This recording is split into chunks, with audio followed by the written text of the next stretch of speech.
12장 3절에서 8절까지만 읽겠습니다. 다 자리 일어나시고 3절에서 8절까지만 읽습니다. 내게 주신 은혜로 말미암아 너희 중 각 사람에게 말하노니 마땅히 생각할 그 이상의 생각을 품지 말고 오직 하나님께서 각 사람에게 나눠주신 믿음의 분량대로 지혜롭게 생각하라. 우리가 한 몸에 많은 지체를 가졌으나 모든 지체가 같은 직분을 가진 것이 아니니 이와 같이 우리 많은 사람이 그리스도 안에서 한 몸이 되어 서로 지체가 되었느니라. 우리에게 주신 은혜대로 받은 은사가 각각 다르니 혹 예언이면 믿음의 분수대로, 혹 섬기는 일이면 섬기는 일로, 혹 가르치는 자면 가르치는 일로, 혹 권위하는 자면 권위하는 일로, 구제하는 자는 성실함으로, 다스리는 자는 부지런함으로, 긍휼을 베푸는 자는 즐거움으로 할 것이니라. 아멘. 자리에 앉겠습니다. 오늘 여러분과 함께 한 몸이라고 하는 제목으로 말씀을 함께 나누겠습니다. 한 몸.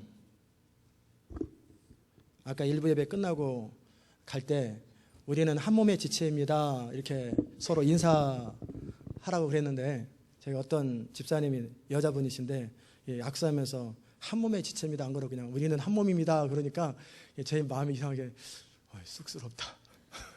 부부가 한 몸인데 그래서 한 몸의 지체다. 영적인 의미에서 우리는 그리스도와 함께 그리스도를 머리로 한 그 몸의 지체들 그리고 한 몸인 것을 믿으시기를 주의 이름으로 축원합니다. 우리가 아무리 사람들이 많아도요, 예언자들이 하시는 말씀 가운데 전 세계 97%가 지옥에 가고 3% 정도가 2%에서 3%가 천국 간다고 그러고요. 그리고 교회 안에서 통계적으로 일반적으로 교회의 80%가 다 지옥 간대요. 하나님이 80%를 만들겠다라는 게 아니라 이게 보니까 여러분 어떤 사람이 천국 가는 줄 아세요? 자기 목숨보다 하나님을 사랑하는 사람들만 천국 갑니다. 할 것 다 하고 누릴 것 다 누리고 자기 멋대로 사는 사람 천국 못 가요. 하나님을 나보다 사랑하는 사람들만이 천국 가는 거예요. 마음을 다하고 뜻을 다하고 성품을 다하고 힘을 다하여 주님을 사랑하는 사람들이 하나님 나라에 모이는 거예요. 믿으십니까? 주님이 명령하신 거예요.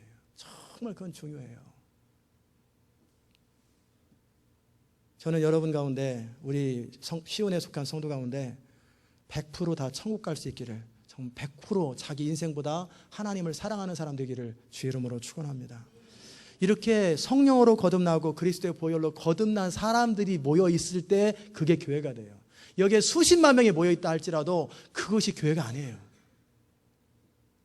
제가 가끔씩 그 얘기 하잖아요. 하나님이 사이즈를 가지고 일하신다면은 50만 명 되는 교회가 이제는 여의도 순복음교회 말고 또 생겼잖아요. MCI 교회가 50만 명이 이미 넘어갔잖아요. 그러면 50만 명이 되면은 전 세계 부흥을 이루어야 되잖아요. 하나님은 양으로 일하지 않아요. 하나님은 기도원을 통해서 하셨던 말씀이 뭐냐면 너무 많다. 다 보내라. 다 보내라. 그래가지고 두려워하는 자 보내라. 떠는 자 보내라. 아직 나무를 과실을 심고 열매를 거두지 못해서 그 생각으로 가득 차 있는 사람 보내라. 결혼을 했는데 아직 그 부인과 함께 충분한 시간을 못 보낸 사람 보내라. 다 보내셨어요. 그리고 남은 자 300을 통해서 13만 4천인가 5천 명을 멸하실 수 있는 하나님이세요. 그리고 피 한 방울 안 흘리고 그냥 스스로 때로는 18만 명이라고 하는 그 성을 가득히 포기하고 있는 그 사람을 하룻밤에 그냥 쳐서 없앨 수 있는 분이세요. 하나님은 전능하세요. 믿으십니까? 하나님은 전능하세요. 그 전능하신 하나님의 능력이 한 번에 이 땅에 있는 모든 동물을 한 번에 만드실 수 있고 모든 바다의 물고기를 한 번에 그 수억 가지의 종류를 한 번에 만드실 수 있는 그 동일한 능력이 동일한 믿음을 가지고 선포되면 여러분과 저를 통해서 그런 기적이 나타나는 거예요. 한 번 선포할 때 수천 명이 그 자리에서 병이 치료돼 버리는 역사가 왜 안 되겠어요? 그 치료받을 사람이 믿음이 다 있고 선포하는 자가 믿음이 있으면 그 자리에서 일어나는 거예요. 하나님은 순서도 없고 방법도 없고 정말 질서가 없다라는 것이 아니라 진짜 하나님을 사랑하는 사람을 통해서는 못할 일이 없어요. 정말 믿는 자를 통해서 못하실 일이 없어요. 그런데 마지막 때 믿는 자를 보겠느냐? 믿는 자를 보겠느냐? 여러분 가운데 성령의 감동이 생겨서 지금 조지아에 아주 중요한 인물이 아들이 죽어가지고 예입니다. 진짜가 아니고. 그래서 장례식을 치르고 이틀째 날 마지막 입관 예배, 그 장례 예배를 치르는데 성령의 감동이 왔어요. 그 조지아에 이름도 모르는데 그 사람 신문에서 봤지. 장례식장에 가서 내 이름으로 명해서 일어나게 해라. 그러면 가시겠어요? 가야 돼요. 제가 또 바이블 스터디 할 때 이런 얘기 했더니 또 이제 고민하시는 분이 계세요. 오바마 대통령이 찾아가서, 이것도 진짜가 아니고 예입니다. 찾아가서 애틀란타에 사는 모든 한인들에게 시민권을 주고 자립이 안 된 사람들 자립될 수 있도록 정착 자금을 다 줘라. 그럴 때 이 미국 땅을 축복하겠다. 성령의 감동이 두세 번 확인됐다면 여러분 대통령 찾아가겠어요? 가겠어요? 쉽지가 않아요. 그거는 법도 바뀌어야 되고요. 학원에서 통과도 돼야 되고요. 상원에서 인준도 해야 돼요. 여러 가지 생각하면 생각할 게 너무나 많아요. 백악관 누가 아무나 들어가겠어요? 아무나 백악관 못 들어가요. 사전 검열이 돼요. 조영기 목사님이 은행에서 융자를 얻는데 도무지 건물을 지을 때 불가능했어요. 그런데 하나님께서 기도하는 감동으로 어느 은행장을 찾아가라. 그리고 너가 누군지 모른다고 그러면 가장 높은 분이 보내서 왔다고 그래라. 그래가지고 안에 들어가라. 은행에 들어가는 거예요. 그리고 찾아가기를 제지하려, 나 은행장 만나야 된다. 그랬더니 안 만나지니까 가장 높은 분이 보냈다고 해라. 그러니까 대통령이 보내는 줄 알고 다 통과되는 거예요. 그리고 나서 은행장이랑 단판을 거는 거예요. 당신이 우리 교회에 론을 줘야 합니다. 그게 당신 은행에 복을 받는 비결이고, 그러면 모든 성도들한테 광고해서 은행 계좌를 당신 은행으로 다 옮겨주겠다고. 담보 가치도 없지만 그러나 그것을 담보로 20억이든지 100억이든지 얼마를 내라고. 그러니까 이 은행장이 너무 황당하기도 하고 비서관이 아니라고 손짓을 하고. 그런데 이분이 어떻게 했는지 아세요? 이분도 참 멋있어요. 저는 누군지 모르겠지만 예수 이름으로 살아있다면 잘 되기를 주의 이름으로 축원합니다. 이 사람이 인물을 알아본다고 그러는 거예요. 그러면서 론을 주라는 거예요. 그런데 어떻게, 내 은행장 자리를 걸고 론을 줘라. 내가 크레딧이 될 테니까 저런 사람은 도와줘야 된다. 그래가지고 여의도 순복기가 지어진 거예요. 이게 배짱이에요. 믿음 있는 사람은 기적을 일으켜요. 바로에게 찾아가라. 시민권을 주는 게 아니라 이집트의 전 재산의 반 이상을 내놓으라는 거예요.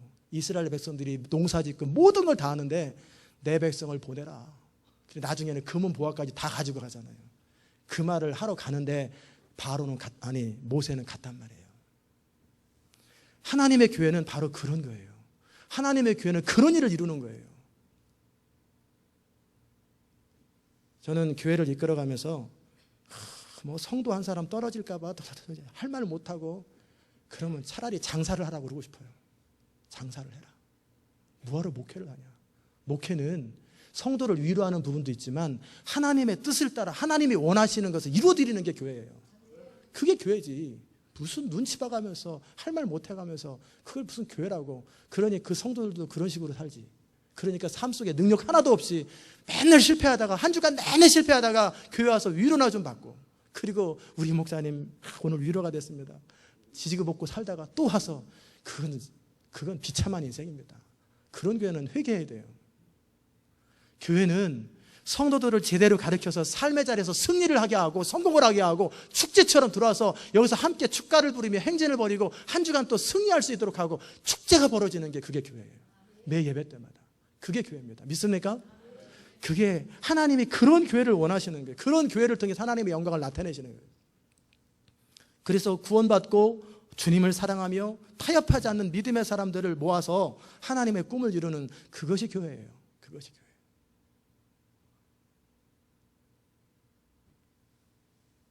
저는 오늘 여러분과 함께 몸이라고 하는 것, 그 교회라고 하는 공동체가 무엇인지를 깊이는 다루지 못하더라도 어느 정도 살펴볼 거예요. 사람의 몸이 세포가 몇 개인지 여러분 아십니까? 사람마다 다릅니다.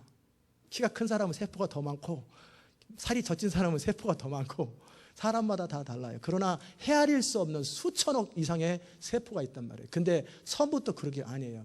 원래는 세포 하나가 분열해서 2개 되고 4개 되고 8개 되고 16개 되고, 그래가 우리 중학교 때 배웠잖아요. 생물 시간인가 화학 시간인가.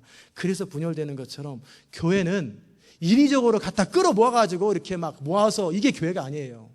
하나님의 꿈과 비전을 가진 사람들이 믿음으로 기도하면서, 그리고 하나님이 보낸 사람들이 있어요. 전도를 통하든지 설교를 통하든지 어떤 형태로든지 하나님이 보낸 사람들이 있어요. 그래서 주께서 구원받는 자의 숫자를 날마다 더하게 하시더라.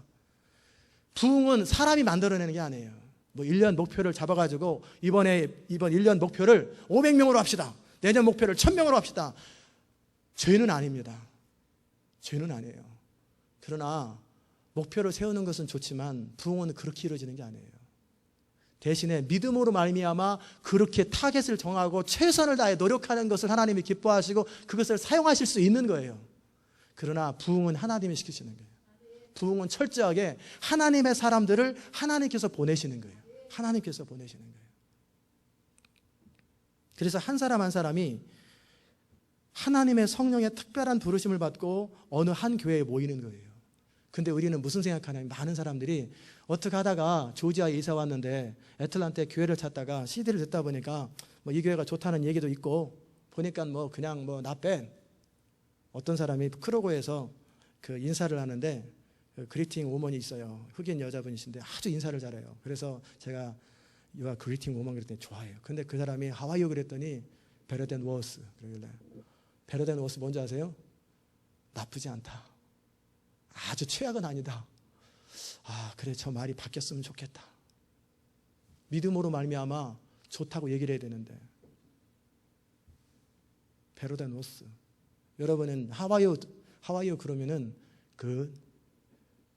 이보다 더 좋을 수는 없다. 그렇게 고백하실 수 있기를 주의 이름으로 축원합니다. 사람은 자기가 고백하고 선포하는 대로 되게 돼 있어요. 믿습니까? 제가 그래서 강단에 자꾸 선포하는 거예요. 고백하고 선포하는 그것이 그 사람의 그릇이고 그것이 그 사람의 인생이에요.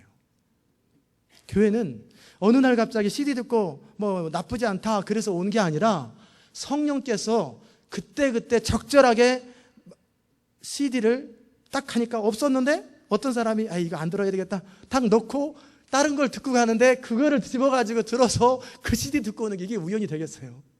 다 하나님께서 모으시는 거예요. 이렇게 하나님께서 다 모으시는 거예요. 모아가지고 하나님의 교회 주신 비전을 이룰 수 있도록 맞는 사람들끼리 모은 거예요. 같이 함께 맞는 사람들끼리 모은 거예요. 우리가 DNA 검사해가지고 서로 맞는 세포를 이렇게 이식하고 이렇게 신장을 이식할 때 맞아야 되는 것처럼 교회도 맞아야 되는 거예요. 근데 교회를 그냥 무조건 오기만 하면 절대 못 나가게 만들어가지고 그렇게 막 그냥 밥을 사주고 떡을 사줘가지고 막 그래가지고 그 인생 10년간 낭비하게 만들면 안 돼요. 저는 그거 싫어합니다. 우리가 그냥 무관심한 거는 문제가 있어요. 그러네, 안 맞는 사람을 억지로 붙들어가지고 막 그냥 밥을 사주고 설득해가면서 그 사람은 억지로 나오는데, 은혜는 인터넷에서 다른 교회를 통해서, 그것도 애틀란타에는 다른 교회를 통해서 은혜를 다 받고 억지로 막 그렇게, 그거는 아니에요. 그의 인생을 낭비시키는 거예요. 가게 하셔야 돼요. 풀어놓아 자유케 하셔야 돼요. 오는 사람도 막지 말고 떠나는 사람도 막지 말아야 돼요. 왜?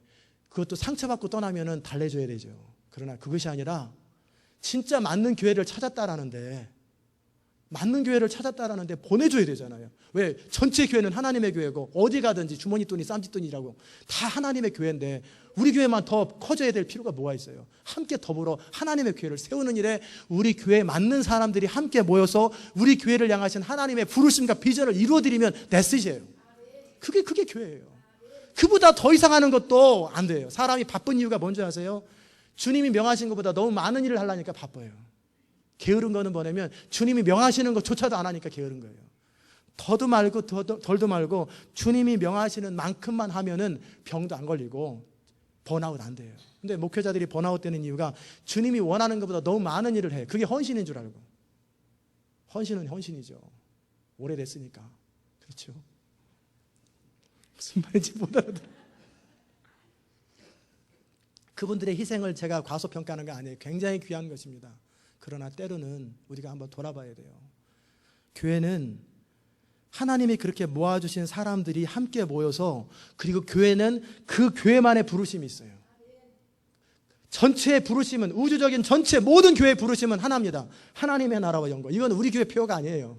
이거는 모든 하나님의 교회들이 함께 추구해야 될 영광이고 함께 추구해야 될 하나님의 나라예요. 우리만 특별하게 우리 교회만 이거 하는 게 아니라 모든 교회는 다 하나님의 나라를 위해서 존재해야 되고 하나님의 영광을 위해 존재하는데, 그런데 교회마다 역할이 있고 부르심이 있다라는 거예요.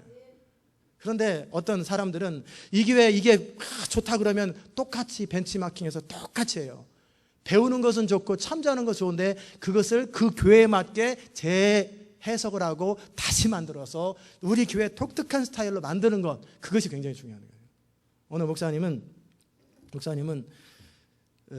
제가 직접 들은 건 아니고 전에 있던 목사님이, 친구 목사님이 부르더니 이거 한번 보래요.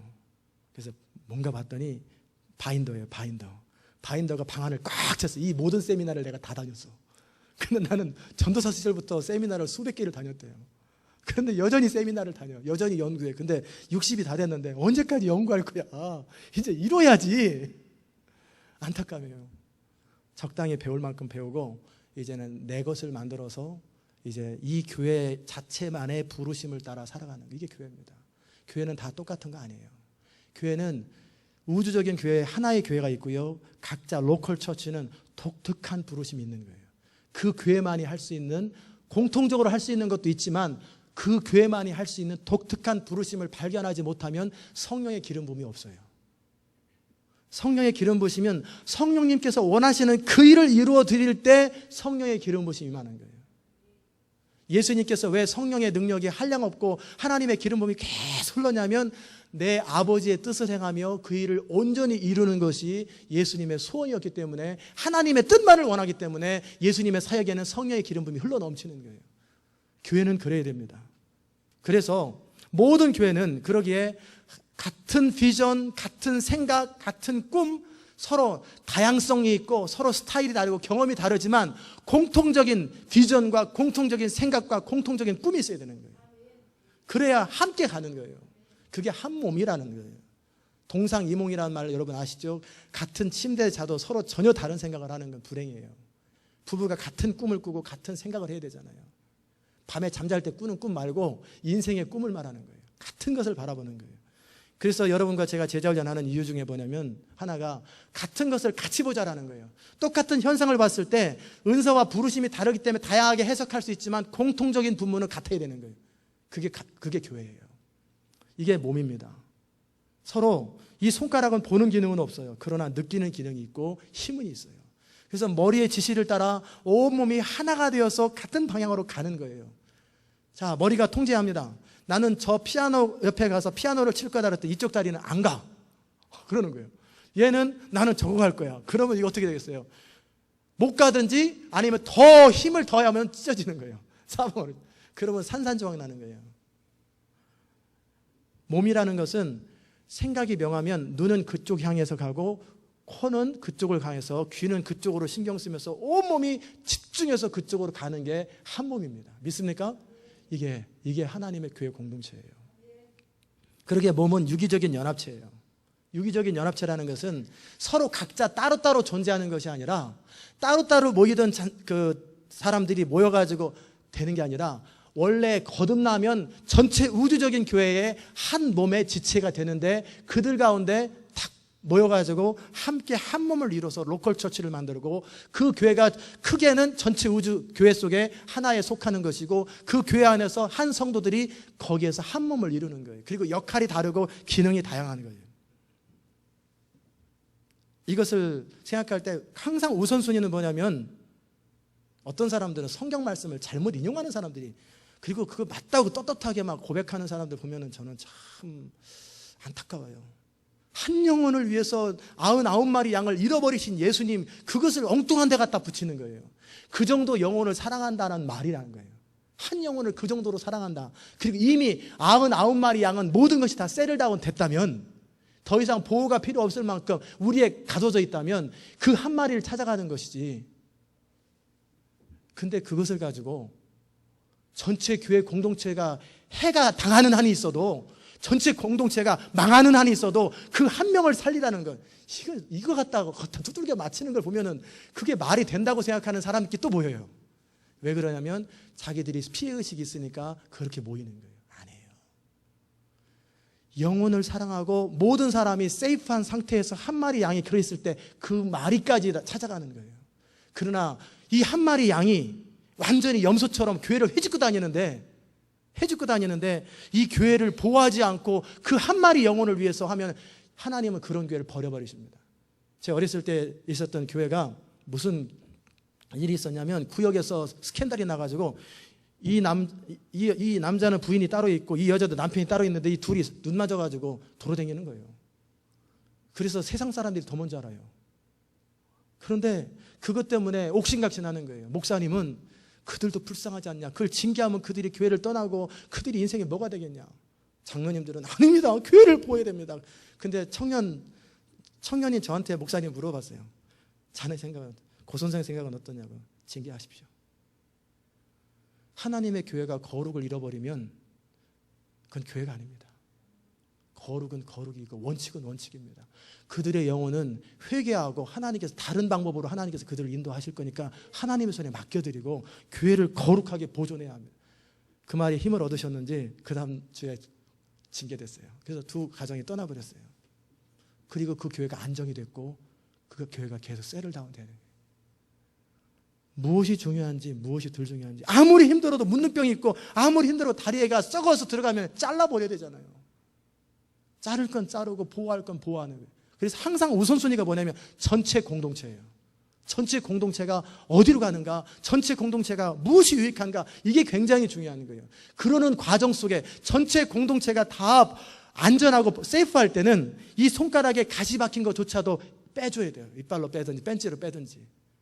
그런데 지금 막 다 썩어가지고 온몸이 막 죽어가는데, 지금 온몸이 막 그냥 상처받아가지고 폭탄 맞아가지고 지금 막 이제 막 치료 안 되면 죽는데 여기 가시 뺀다고. 이거 가시 이게 말이 됩니까? 빨리 치료해야죠. 교회를 회복하고 몸을 회복한 다음에 건강한 상태에서는 지극히 작은 가시조차도 빼주는 거예요. 여력이 생기는 거예요. 이게 교회입니다. 교회는 공동체예요. 교회는 컴퍼니가 아니에요. 회사가 아니에요. 함께 하나님의 꿈을 붙들고 함께 한 몸이 되어 가는 거예요. 그러기에 지체는 전체 몸을 위하고 전체 몸은 그 지체를 보호하고, 이것이 함께 유기적으로 서로 누가 말하지 않아도 이게 이루어지는 거예요. 그리고 교회는 철저하게 머리 되신 그리스도 성령님의 리드에 복종하는 거예요. 철저하게 복종하는 거예요. 그 가운데 대표로 세운 영적 지도자의 말에 순종하는 거예요. 일부 예배 때 혼난 사람이 있어요. 저 뒤에다가 제가 11시에는 치우라고 해서 치웠는데 지금 앉은 분은 괜찮아요. 저 이렇게 테를 딱 둘러가지고 뒤에 네 의자 네 줄은 앉지 말라고 하는데 그거 해놓은 거잖아요. 그죠? 잔디밭에 들어가지 마시오 쏘르면은 잔디 그거 뽑아놓고 들어가면 안 되지. 근데 그것을 치우고 거기 앉아있는 사람을 향해서 앞에 앉으시라고. 이거를 쳐놨을 때는 앉지 말라고 쳐놨는데 당신만 특권이 있습니까? 라고 표현을 안 했어요. 앞에 앉으라고. 앞에 앉으라고. 그리고 그럼에도 불구하고 마음속에 싫은 마음이 생기거나 여전히 뒤에 앉으려고 하는 그 마음이 거역입니다. 그게 거역입니다. 저걸 쳐놨을 때는 쳐놓은 이유가 있는 거예요. 치울 때는 치울 이유가 있는 거예요. 항상 머리 대신 성령님의 뜻을 따라서 부족한 대로 지도자가 완전하진 않잖아요. 그럼에도 남편 여러분들, 이게 숫자가 많이 안 보이지만 부인이 비록 부족해도 남편 말을 따라주는 걸 좋아합니까? 아니면 부족할 때마다 꼬박꼬박 잔소리하면서 지적하는 걸 좋아합니까? 남편 여러분, A번입니까? B번입니까? A번이죠, 당연히. 불완전해도 괜찮으니까, 시행착오 겪어도 괜찮으니까 A라고 결정을 따라줄 때 그 부인을 위해서라면 목숨을 버리고 나중에 부인 말을 들어주는 거예요. 끝까지 안 따라주면은 바득바득 우깁니다. 근데 남자라는 게 약해요. 그래서 잘 따라주면은요, 그 여자가 나를 따르기 때문에 헌신을 하고요, 나중에 부인 말이 옳은 것 같으면 몇 번 하다 보면 자기도 알잖아요. 내가 틀린다는 거. 그러면 이제 어떻게 할까? 저처럼 넥타이 뭐 찰까? 어떨 때는 전혀 언밸런스를 차고 나오니까 제가 감각이 없어서 물어보는 거예요. 그때 권위가 부인이 주어지는 거예요. 근데 바락바락 우겨가지고 남편을 기죽이면은 나중에 짓밟힙니다. 남자가 하다 안 되면은 무슨 일을 낼지 몰라요. 두들겨 팰지, 아니면 그런 소신이 없는 사람들은 어느 날 갑자기 딴 집에 가버렸어요. 그리고 그 집에 없어요. 나는 내 말 듣는 여자랑 살래. 남자분들이 좀 많이 흐뭇해진 것 같아요. 일단은 순종해 주십시오. 순종해 주는. 그러니까 교회 공동체 안에서도 함께 하나님의 교회 공동체 이루어갈 때 완전해서 따르는 게 아니에요. 여러분, 지도자가 완전하기 때문에 따르면은, 예수님은 완전하신데 왜 안 따랐어요? 사람들이 부족함에도 따라주는 거예요. 그러면 지도자는 고민을 누구보다 많이 하잖아요. 전체 헌신하고 따라오는 사람들, 그저 순종하고 따라오는 사람들이지만 스트레스 엄청 받아요. 이 사람은. 왜냐하면 잘해야 되는데 계속 기도하게 돼요. 막. 근데 적당히 안 따라오고 막 과반은 안 따라오고 그러면은 어차피 책임이 똑같이 돌아가니까 에라 몰라도 우리가 잘못했습니다 하고 무책임해져요. 그러나 진짜 따라오면은요, 이 사람은 기도할 수밖에 없어요. 무릎 꿇을 수밖에 없어요. 왜? 순종하고 막 의사결정 하나마다 하나님의 뜻이 막 하나님의 교회가 움직여지니까 이 사람은 함부로 결정 못하는 거예요. 이게 진짜 남편을 길들이는 법이에요. 진짜 남편을 따라주면은요, 남편이 바뀌어버려요. 부담스러워서라도 바뀌고, 지도자를 따라주잖아요. 그러면 지도자가 바뀌어버려요. 왜? 부담스러워서라도. 그리고 시행착오 겪었는데 성도들이 아무 말 안 해요. 그 다음에 또 따라요. 그러면은 본인이 알지 왜 모르나요? 그러면 고개를 못 드는 거예요. 그러면 그 다음에는 막 통곡하면서 주님 계시하소서 울부짖어서라도 제대로 된 결정을 하게 되는 거예요. 이게 교회라는 거예요. 불완전하지만 머리 대신 머리가 불완전하다는 게 아니라 머리 대신 그리스도를 따라서 일사불란하게 교회가 같이 가는 거예요. 맞습니까? 전쟁하러 가야 되는데 몸이 같이 가야 되는데, 이 몸이 서로 각자 놀고 머리는 글을 쓰려고 그러는데 손은 이쪽으로 가고 다리는 저쪽으로 가면 이건 뇌에 장애가 있는 거예요. 뇌에 장애가 있기 때문에 정상 기능이 안 해요. 그러면은 수술해야 돼요. 하나님의 교회가 A방향으로 가면 모두가 A방향으로 가는데요, 꼭 뒤에서 딴소리 하면서 우리는 못 가지, 그 사람들 장애자예요. 영적인 장애자들이에요. 수술 받든지 정신을 차려야 돼요. 같은 방향으로 가주는 거예요. 내가 동의하든 종이하든 같은 방향으로 가주는 거예요. 여러분이 어떤 일을 할 때, 머리가 결정할 때 몸이 다 따라오잖아요. 온몸이 아이고 하면서 그냥 다리가 안 따라오고 몸이 안 따라줘도 가라고 그러면 그냥 가잖아요. 끄덕고 가야지 어떡하냐 하고 하다 보면 또 잊어버리잖아요. 그리고 또 쉬어줄 때는 확실하게 쉬어주고, 그리고 안마도 받아주고. 그런 것처럼 하나님의 교회는 유기적인 공동체예요.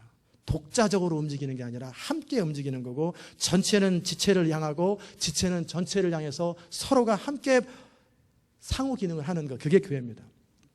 그 다음에 이런 교회 공동체를 통하여 하나님의 일을 하기 위해서 필요한 것이 뭐냐면 은사입니다. 은사가 필요 없다, 필요하다, 뭐 그거 아니에요. 우리는 말씀만 있으면 되지, 그거 아닙니다. 여러분, 말씀만 있으면 되지, 말씀은 매뉴얼이라고 예를 들어 매뉴얼이라고 생각해 보세요. 매뉴얼만 있고 차가 없어요. 그러면 어떻게 합니까? 드라이브를 못하지요. 매뉴얼이 있는데 이 매뉴얼은 포크레인을 움직일 수 있는 매뉴얼인데 거기는 삽밖에 없어요. 그러면 이 매뉴얼 가지고 삽질밖에 못한단 말이에요. 그러니 은사가 있으면 삽질하던 사람이 포크레인으로 뜨는 것처럼 너무너무 달라집니다. 인생이 달라져요.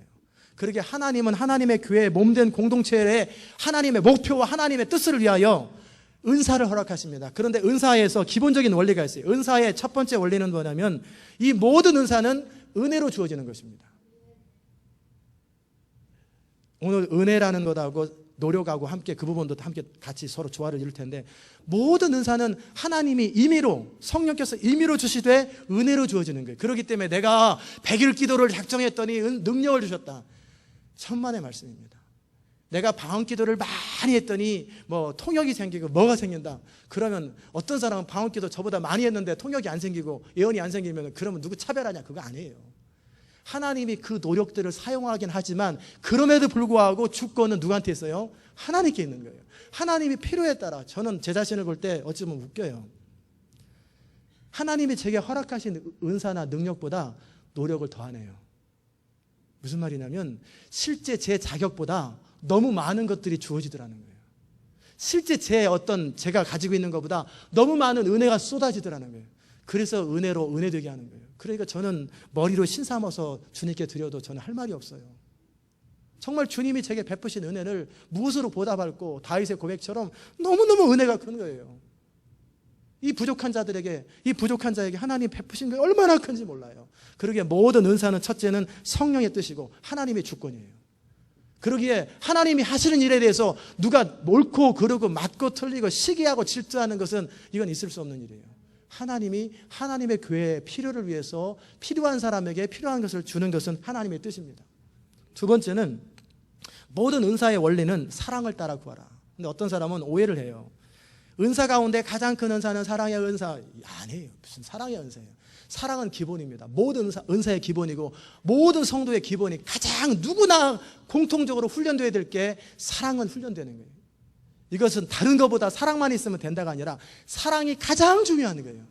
모든 열정은 사랑에서 나오고 모든 헌신은 사랑에서 나오기 때문에 이 사랑이 베이스가 된 상태에서 사랑을 따라서 구하되 신령한 것을 구하고 사모하되, 사모라는 단어에 무슨 뜻이냐면 탐하라는 뜻도 있어요. 간절히 막 사모하는 거예요. 그래서 이희돈 장로님이 그 캘리포니아에서 하나님 앞에, 하나님은 살아계시는데 그 간증이 있잖아요. 나는 왜 이런 맨날 학구방 같은 집에서만 살아야 됩니까? 캘리포니아에서 제일 큰 집을 달라고 그래가지고 그랬더니 한번 해봐라 기도. 그래가지고 제일 큰 집에 막 돌았대잖아요. 그래가지고 나중에 파산해가지고 돈 500불 가지고 그 제일 큰 집을 샀다 그랬잖아요. 하나님은 하실 수 있어요. 사모하라는 거예요. 사모하라는 거예요. 탐심으로 욕심을 따라 사모하지 말고 내가 비록 부족하지만 하나님의 교회 공동체를 위해서 너무나 능력이 없고 너무나 부족하니 은사를 달라고 신령한 것을 추구하되 특별히 예언을 하라고 했는데 예언만 하라는 게 아니에요. 다른 은사도 사모하되 그것도 하라는 거예요. 특별히 그런 은사를 사모하십시오. 신령한 것을 간절히 사모하십시오. 말씀의 베이스가 된 상태에서. 은사가 말씀이 없는 상태에서 은사는 컨트롤이 안 돼요. 말씀과 함께 은사들을 사모하라는 거예요. 그럴 때 은사를 하나님 주십니다. 그러기에 그 은혜 구한 내게 은혜의 주님, 은사 원하는 자 내게 은사의 주님 498장에 나오잖아요. 원하는 자들에게 주십니다. 그런데 하나님 주실 때 어떻게 주시는지 아세요? 우리 안에서 행하시는 이는 그리스도시니 하나님이시니 자기의 기쁘신 뜻을 따라 너희로 소원을 두고 행하시는 것처럼 이상하게 믿음의 은사가 있는 사람들은요 유별나게 믿음을 구하고 믿음의 행동들을 많이 해요. 치유의 은사가 있는 사람들 가만히 보면은 사람을 불쌍히 여기고 병든 자를 보면은 막 무조건 기도하는 거예요. 이거 누가 시켜서가 아니라 그러게 돼요. 축사의 은사가 있는 사람들 보면은 약간 정신장애가 있거나 영적으로 굉장히 센시티브해요.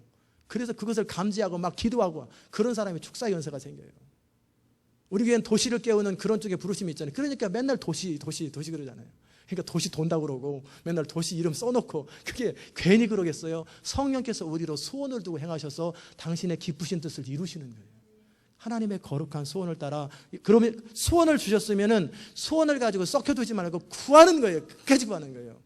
하나님이 기뻐하지 않는 은사를 구하면 하나님께서 기도하다가 자꾸 기도 방향을 바꾸거나 기도하다 잊어버리거나 그래요. 그러나 하나님이 기뻐하시는 기도는 계속 기도의 부담을 가지고 계속 사모하게 돼 있어요. 계속 너는 무엇을 원하느냐? 원하는 거 없는데가 아니라 내가 이걸 원합니다. 이걸 원합니다. 은사를 사모하시기를 주의 이름으로 축원합니다. 자, 은사의 내용을 그 다음에 살펴보면 이 본문에 나오는 게 예언을 하는 자는 어떻게 하라고 그랬어요? 믿음의 분수대로 하라고 그랬어요. 이게 뭐냐면 예언이라는 게 설교와 다른 게 뭐냐면 설교는 원고를 준비하든 준비하지 않든 이미 묵상을 통해서 준비 과정이 필요한 거예요. 즉흥 설교라는 것도 있어요. 즉흥 그때 하나님 임하시는 설교도 있어요. 그러나 기본적인 설교는 내가 서기 전에 1분 전이든 5분 전이든 20분 전이든 1시간 전이든 이틀 전이든 준비하는 과정이 필요해요. 그러나 예언은 그렇지 않아요. 오늘 내가 어느 집사님 예언하는데 준비해 가야지. 그게 무슨 예언이에요. 예언은 즉각성입니다. 예언은 성령께서 그때 주시는 말을 하는 거예요. 주시는 말을. 그 말을 나중에 할 수는 있지만 어쨌든 주시는 거예요. 즉각적으로. 내가 주도권이 없어요. 그런데 어떤 사람들은 집사님 예언해 줄까? 이리 와봐. 이게 말이 돼야 안 돼요? 돼야 안 돼요? 안 되죠. 예언해 줄까가 아니라 그 말이 되려면 그냥 예언해 줄까, 예언 기도해 줄까 그렇게 말하는 것보다 그것도 뭐 나쁘진 않아요. 그러나 기도하는데 예언이 안 나오면 어떻게 해야 돼요? 내가 평상시에 그 사람 아는 대로 짜맞추기 하면 안 돼요. 그러면 거짓 선지자가 됩니다. 예언은 내가 그냥 자매님 또는 집사님 우리 같이 기도해보자. 혹시 하나님께서 성령의 감동으로 무슨 말씀을 주실런지. 그러면서 기도하는 과정 속에 말씀이 임하면 전하는 거고 임하지 않으면 안 전하는 거예요. 모든 주도권은 누구한테 있냐면 성령님이 있는 거예요. 이미 은사가 주어졌어도 그 은사가 발휘될 때도 역시 주도권은 성령이 하시는 거예요. 성령이 하시는 거예요. 철저히 그 원칙을 지켜줘야 돼요. 그리고 그 예언을 할 때 믿음의 능력을 따라, 믿음의 분수를 따라 해야 돼요. 그럴 때 주님이 주신 것을 넘어서서 자기 나름대로 추측하고 해석하면 안 돼요. 죄 가운데, 교만죄 가운데 큰 교만죄가 뭐냐면 추측하는 죄예요. 하나님이 이것을 행할 것이라고 생각하고 막 그냥 추라이하는 거 아니에요. 확실하게 주님의 음성을 확인하고 컨펌하고 움직이는 거예요. 그것이 굉장히 중요합니다.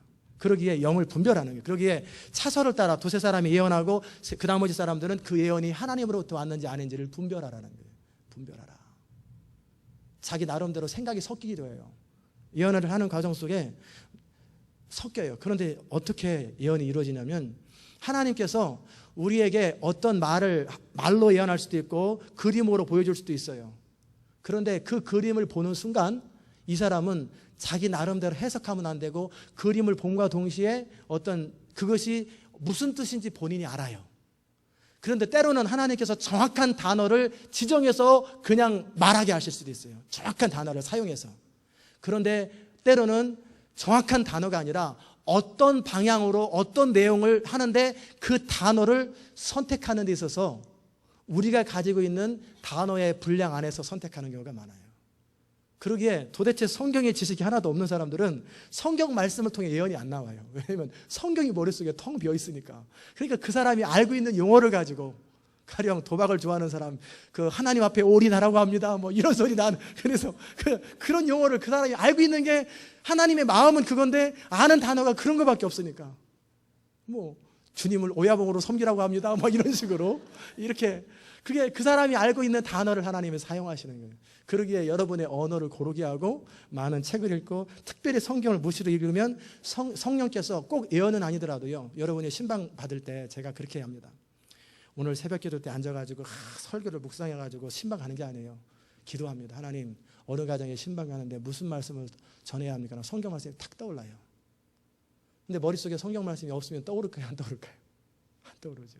성경 구절이 탁 떠오르고 어디에 있다라는 게 생각나거나 어디 있는지 대충 알아요. 그럼 찾아보면 있어요.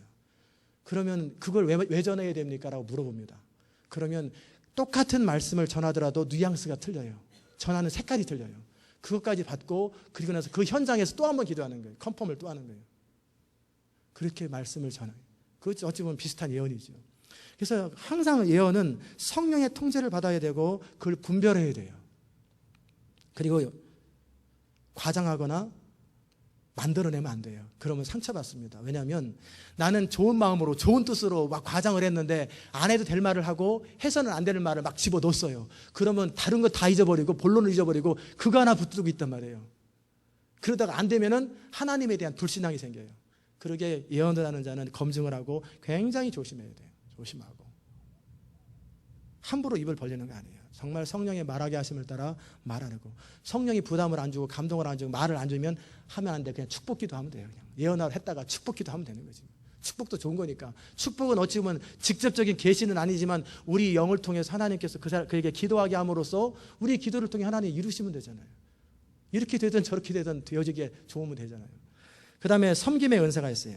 섬김의 은사는 섬긴다라는 것은 하나님의 교회를 보면은 각자 해야 할 일들이 너무나 많아요. 꽃꽂이를 봉헌하는 것도 하나님이 받으신다고 그러잖아요. 필요한 거예요. 찬양하는 것도, 교사하는 것도, 의자 줄 맞추는 것도. 어떤 분은 그런 분이 있어요. 안 보이는데 그 사람만 보이는 거 있어요. 그러면 잔소리 하라는 게 아니라 이 집은 거미줄도 안 치냐 그러지 말고 그 사람은 거미줄이 보이면 치우라는 거예요. 그게 은사예요. 어떤 은사? 섬김의 은사.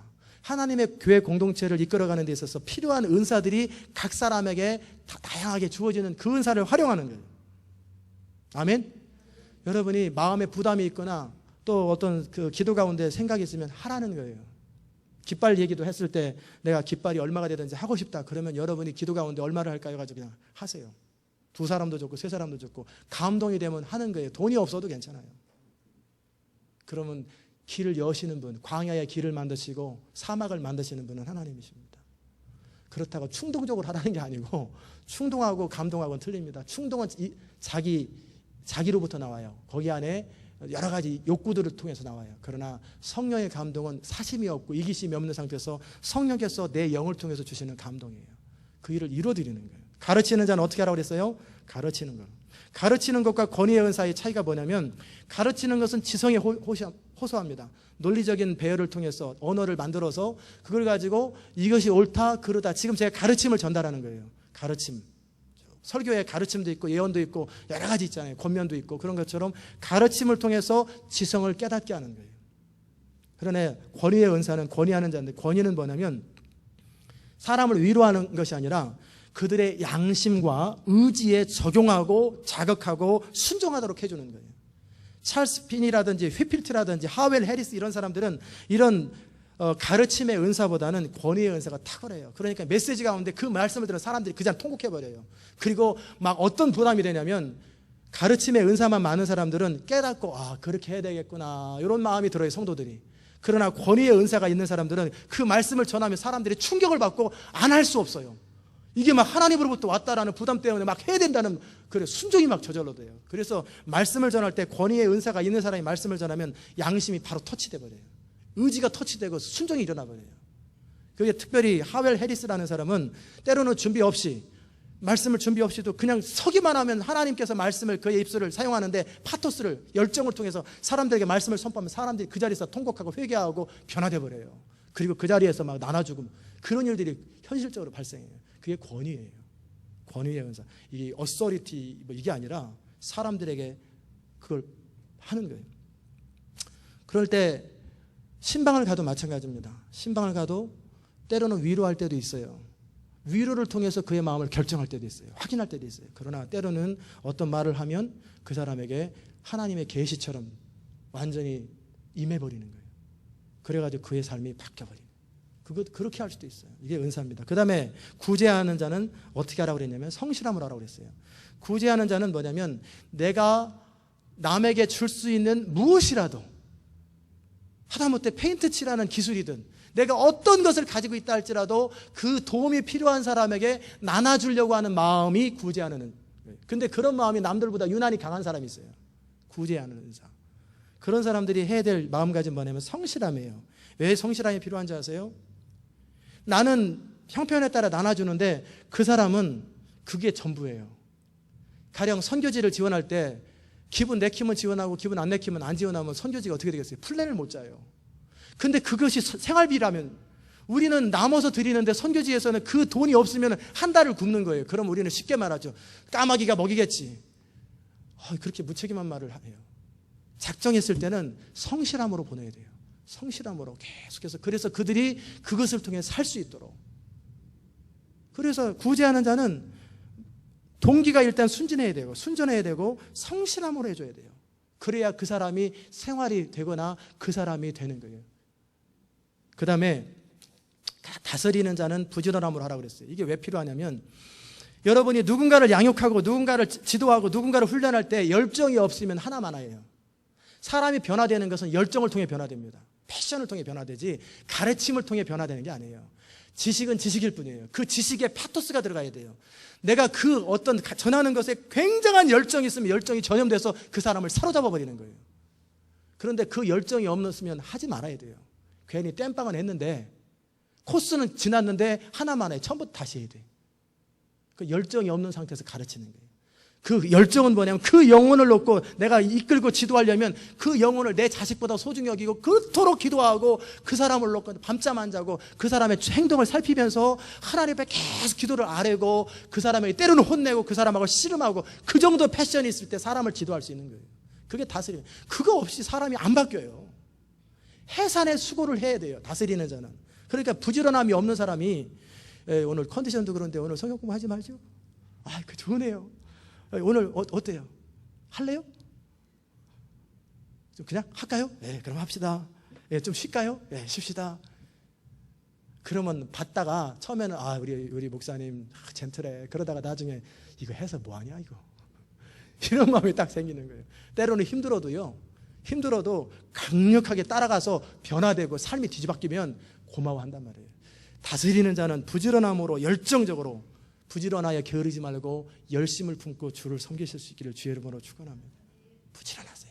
다스리는 자들은 누군가를 지도한다면, 누군가 리더한다는 얘기는 부지런하지 않는 사람은 절대 누군가를 이해할 수 없어요.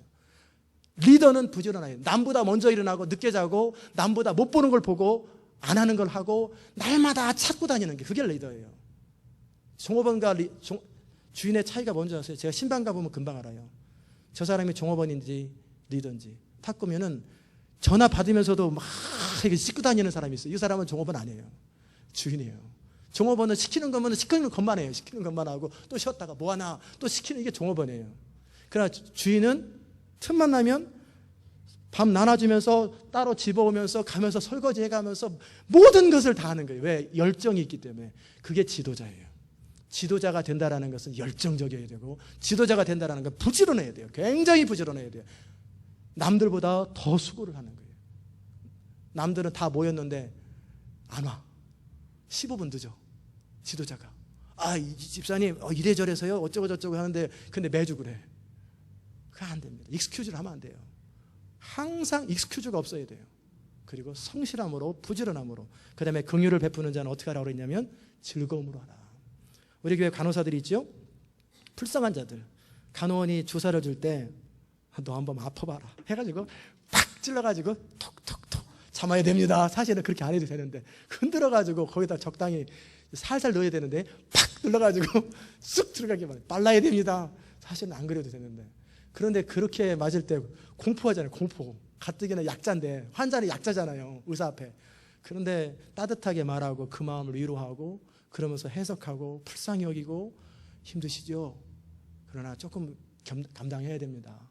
괜찮아요. 제가 최대한 해드릴게요. 말을 부드럽게 하고 기쁨을 하면 이 사람이 그 친절에 감동돼가지고 잊어버려요. 아픈 거를.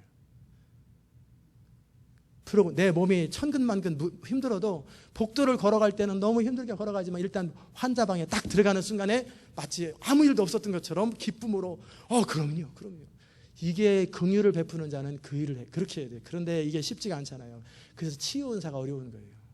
저는 어려움 중에서 치유 은사가 제일 힘든 것 같아요. 그래서 하나님 앞에 기도했어요. 하나님 저에게 치유의 은사를 달라고 그랬을 때 하나님이 저한테 물어보셨어요. 4년 전에 어떻게 주랴? 손을 뻗쳐 기도할 때 주랴? 손을 머리에다 얹어 기도할 때 주랴? 선택하라. 나 손을 머리에 얹는 거 싫습니다. 왜냐하면 한두 명도 아니고 수백 명을 허리 안수 기도하려면 허리 진짜 아픕니다. 그리고 밤새도록 해야 됩니다. 그보다는 그냥 한 번에 하고 싶습니다. 두 번째는 손을 얹고 기도할 때 기적이 나타나면 그 목사님이 치료했다고 그러잖아요. 그러나 찬양 가운데 말씀 가운데 선포하면 성령님이 치료했다고 그러지 목사님이 치료했다 안 그러잖아요. 성령님이 영광 받으셔야 됩니다. 하나님이. 근데 치유 은사를 있는 사람들은 참 쉽지 않을 것 같아요. 제가 멋모를 때는 부흥사들이 참 좀 그랬는데 나는 부흥사 안 된 게 감사하다고 생각했는데 부흥사들이 얼마나 수고하고 애쓰는지 몰라요. 땀 뻘뻘 흘리면서 이리저리 뛰어다니면서 어떻게 하든지 먹여보려고 어떻게 하든지 설득해보려고 그런 데다가 기도할 때 바빠빠 하면서 그냥 그 한 사람 붙들고 10분씩 기도하고 밤을 새서 기도해주는 그게 어디서 나오겠어요. 긍휼히 여기는 말이에요. 나에게는 100명이지만 그 한 사람에게는 한 사람이에요. 그 한 사람을 처음 만난 사람처럼 그렇게 기도를 해주는데 이게 쉬운 일이겠어요. 그 다음 사람은 또 계속 산더미처럼 와요. 저 사람들은 줄이 언제 끊어지나가 아니라 긍휼히 여기는 마음으로 기쁨으로 이 마음이 없는 사람이 긍휼의 은사가 생기면은요 진짜 힘듭니다. 이거 안 할 수도 없고 할 수도 없고 은사가 임할 때는 사랑이 그래서 전제가 되는 거예요. 그만 좀 와요. 귀찮아. 나도 내가 기계입니까? 예언하는 기계입니까? 그러면 안 돼요. 그 한 사람은 나는 힘들지만 그 한 사람은 인생이 달렸거든요. 인생이 달렸고 모든 게 달렸기 때문에 하나님의 말하게 하심을 따라 그 한 사람 한 사람을 돌보려니 얼마나 사랑이 필요하겠어요. 사랑이 필요하고 긍휼이 필요한 거예요. 그래서 불쌍한 자, 병든 자를 도울 때는 즐거움으로 해야 돼요. 그래서 이 즐거움이 사라졌을 때 어느 날 갑자기 다른 사람을 섬기고 긍휼히 여기는 것이 기쁨이 사라질 때는 다시금 하나님에게 은혜를 주어서 기름 부음을 받아야 돼요. 그래서 밤새도록 사역을 해도 기쁨이 넘쳐야 돼. 그리고 끝나고 나면은 녹초가 돼서 팍 쓰러져도 주님께 영광, 할렐루야. 나 같은 부족한 자를 사랑하셔서 사용하신 하나님. 그러면서 그 한 사람 한 사람이 일어나고 치료되고 회복되면서 그 기뻐하는 얼굴들을 보면서 그것이 뭐가 돼야 돼요? 내 에너지가 돼야 돼요. 이게 긍휼의 은사예요. 하나님은 하나님의 몸된 교회를 위하여 여러 가지 은사를 활용하십니다. 그리고 은사를 주기 원하십니다. 그러기에 은사보다 먼저 우리에게 주기 원하시는 게 기본적인 사랑이에요. 영혼 사랑. 영혼 사랑이 전제가 되고 하나님 나라를 사랑하는 것. 그리고 전체 공동체를 사랑하는 것. 나가 아니라 시기 질투가 아니라 하나님의 교회 공동체가 세워진다면 난 이래도 좋고 저래도 무슨 은사라도 상관없습니다. 내가 밥하는 은사라도 괜찮습니다. 근데 다른 사람이 밥하면 맛이 없는데 그 사람이 밥만 하면 맛있어. 그러면 그것을 통해서 교회가 부흥됩니다. 이민교회는 특별히 밥만 잘해도 부흥돼요. 거기서 와서 변화는 돼야 되지만 정말 그게 얼마나 중요한지 몰라요. 친절하게 말 한마디 하는데 그냥 집사님 어서 오세요 한마디 탁 치는 그것이 감동돼가지고 사랑이 전달돼서 내가 교회에서 결정해야 되겠다. 현관에서부터 설교 듣기 전에 결정해버린 거예요. 그게 섬김이에요. 마음으로부터 우러나서 사람을 세우고 하나님 나라를 세우고 교회를 세우고자 하는 그 마음이 있을 때 하나님께서 그 사람을 통해서 영광을 받으시고 교회는 세워지는 걸 믿으시기 바랍니다. 여러분의 인생에 그런 축복이 넘쳐나기를 주의 이름으로 축원합니다. 하나님 아버지 감사합니다. 우리가 같이 부족하고 연약한 자들, 정말 작은 자들을 통해서 하나님께서 하나님 나라를 이루어 가시고 완성해 가시고 세워 가시니 얼마나 감사한지요. 하나님 주님 뜻대로 주의 뜻이 이루어지도록 우리를 마음껏 사용하시고 주님의 나라를 세우소서. 비록 작지만 오병이어처럼 우리 인생과 우리의 모든 삶과 시간들을 내어드리오니 주님의 뜻을 위하여 사용하소서. 어찌하든지 살든지 죽든지 주님의 뜻이 이루어지게 하소서. 하나님의 교회가 흥하게 하시고 하나님 나라가 세워지게 하시고 세례요한의 심정을 주옵소서. 엘리야의 심정을 주옵소서. 정말 나는 흥하고 그는 나는 쇠하고 그는 흥하여야 하리라 했던 그 마음, 바알에게 무릎 꿇고 있는 이스라엘을 바라보면서 안타까워서 견디지 못하는 그 엘리야의 심정이 우리 가운데 있게 하여 주옵소서. 그리함으로 하나님의 교회가 세워지고 하나님의 나라가 세워지고 우리 각자의 부르심과 사모함을 통해 은사를 통해 하나님의 교회가 견고해질 수 있도록 은혜 베풀어 주시옵소서. 감사드리며 예수님의 이름으로 기도드리옵나이다. 아멘.